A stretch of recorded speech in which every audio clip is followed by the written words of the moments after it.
দৈনন্দিন জীবনে একঘেয়ে রান্না করতে করতে যখন আর ভালো লাগে না, তখন এক একটা নতুন নিয়মে যদি কিছু রান্না করা যায় তাহলে খেতেও ভীষণ ভালো লাগে, আর রান্না করে তো মজা পাওয়াই যায়। তাই ভাবলাম একঘেয়ে ডিমের ঝোল না করে একটু ডিমের ভাপা রান্না করলে কেমন হয়।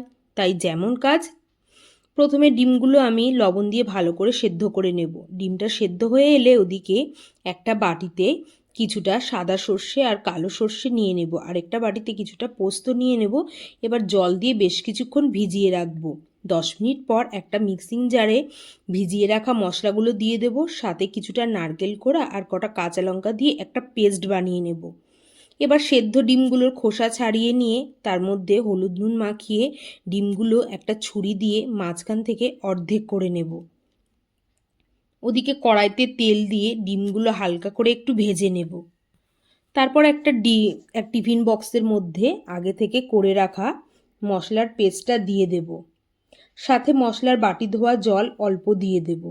তারপর পরিমাণ মতন একটু লবণ, হলুদ, সাথে হাফ চামচ কাশ্মীরি লঙ্কা দিয়ে দেব। উপর থেকে একটু সর্ষের তেল ছড়িয়ে দেব।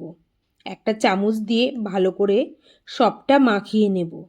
তারপর ভেজে রাখা ডিমগুলো একটা একটা করে টিফিন বক্সের মধ্যে দিয়ে দেব। তারপর ঢাকনা আটকে কড়াইতে অল্প জল দিয়ে ওর মধ্যে টিফিন বক্সটা বসিয়ে দেব, আর উপর থেকে কড়াইটা আর একটা ঢাকনা দিয়ে ঢেকে দেব অল্প আছে 30 মিনিটের জন্য। 30 মিনিট পর নামিয়ে ফেলবো। তাহলেই রেডি হয়ে যাবে দারুণ স্বাদের ডিম ভাপা। উফ, খেতে যা অসাধারণ হয়েছিল!